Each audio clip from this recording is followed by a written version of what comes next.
the first time going through, never seen anything like this, and being absolutely amazed of such a huge, huge feat it was to cut a canal. I was like a small boy at Christmas time. I couldn't wait to get up and see it. It was pitch dark. I was out in the open decks, and there it came into view with the lights twinkling, and I could see blinking lights in the distance.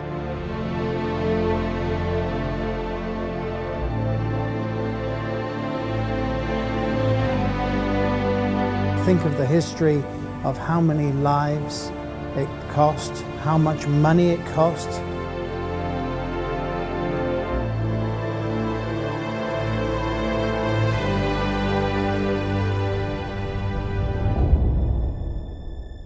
It was an amazing experience.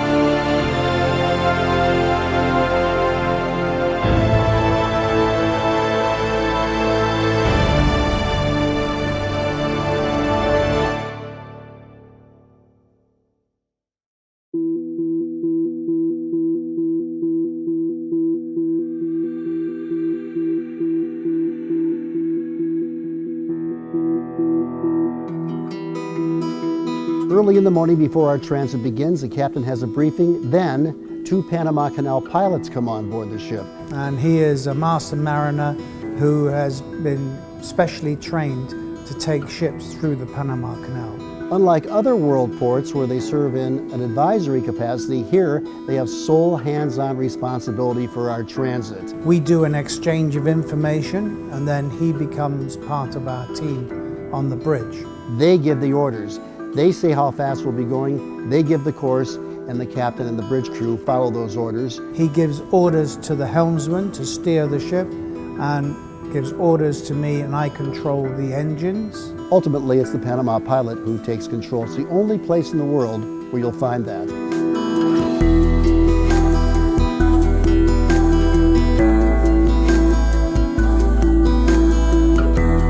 There are 233 cruise ships that'll be using the Panama Canal locks this season. Of those 233 transits, only 18 are by ships using the new set of locks, and Princess will be using the majority of those 18 visits. So it's a big deal for this company. And back in 1967, Princess was the first cruise line to bring guests through the Panama Canal, the original locks.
It's a big day for a big ship for a lot of people.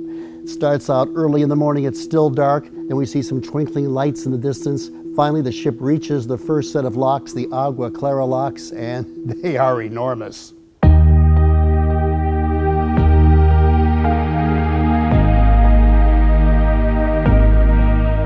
So at the northern end, of the Panama Canal, we have the Agua Clara locks, and that's 3 chambers, 3 locks going up until you get to the Gatun Lake.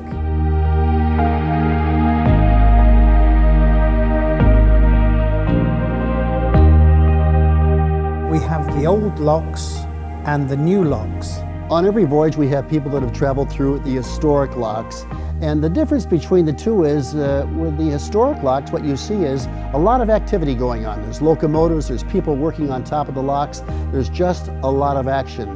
The difference is with the new locks, what you'll see is, well, a few people working and a lot of equipment. It's a very slick operation that the ship participates in to get through these brand new locks. Well, the old locks were at the northern end of the canal. The Gatun locks had 3 chambers, and that raised the ship about 70 feet from the level of the Atlantic up to the level of the Gatun Lake.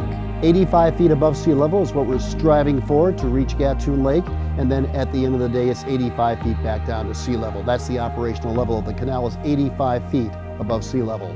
Now the new locks are just single chamber, not double chamber, so when you have traffic going up, the traffic which needs to go down has to wait until all the ships which are going up have gone through.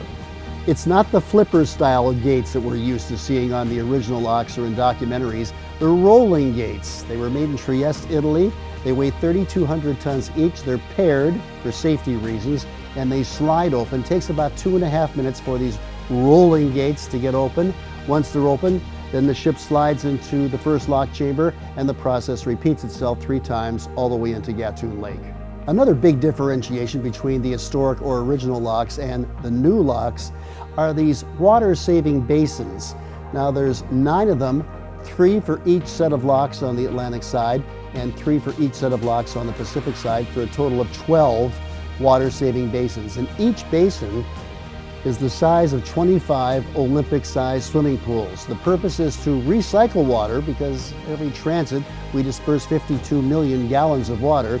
So 60% is recycled, 7% is saved. So it may not sound like much, but when you're talking 52 million gallons of water just going out to sea, 7% savings is quite a bit. And once we're in the lock, we put lines out forward and aft. So then I have a team of sailors at the forward end and a team of sailors at the after end to tie the ship up. And normally I have an officer up there with a radio, forward and aft, and that we're in communication with them. And the pilot uses his radios to communicate with the people ashore.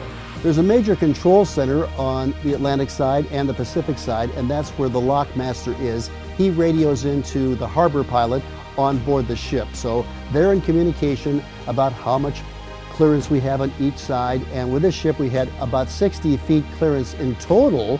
And then it's the shared responsibility of getting the ship in to the lock.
The weather does play a part in our transit. First of all, as you may have learned by now, the real fuel that runs the canal is rain, and the more they have of it, the happier they are to have it. The canal's only been closed 3 times, once for a rock slide back in 1915, when the U.S. invaded Panama in 1989, and then when there was too much rain just a few years ago, they had to close down the canal. The wind is more of a factor today because we have to have tugboats to keep us in position when we're in the lock chambers, and that's the part the captain says is the most challenging. The new locks are very interesting. They're not quite the same because the old locks have locomotives which pull you through. Here we have tugboats, have to use the thrusters to keep us in position. We have 1 tugboat in the front, 1 tugboat in the back. Should we require any additional assistance, that's another charge, $1,700 for an extra tugboat.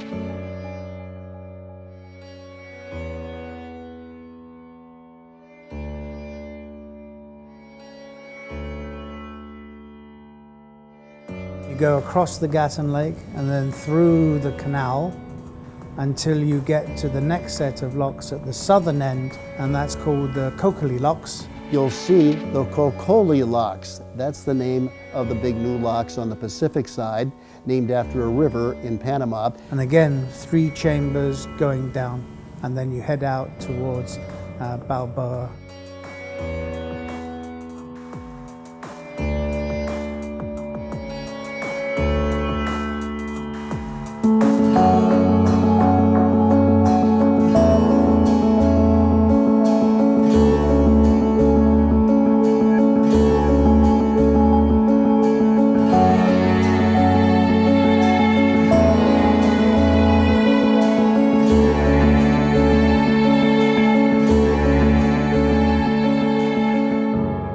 Last time I went through the old locks was on a ship called the Coral Princess, and she was a Panamax ship, so built to be the maximum size that a ship could go through those locks. She's about 80,000 tons, whereas we're about 113,000 tons. If it were the Coral Princess going through the original locks, it's only about a couple of inches. Well, really, it's about 2 feet on each side, but it feels like a couple of inches.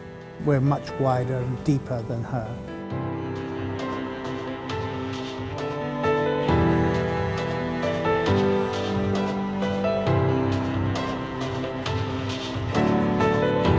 In 1974, I was 17 years old. That was my first trip to sea on a cargo ship. Almost a magical experience. I'm sure it's going to be a wonderful experience for our passengers.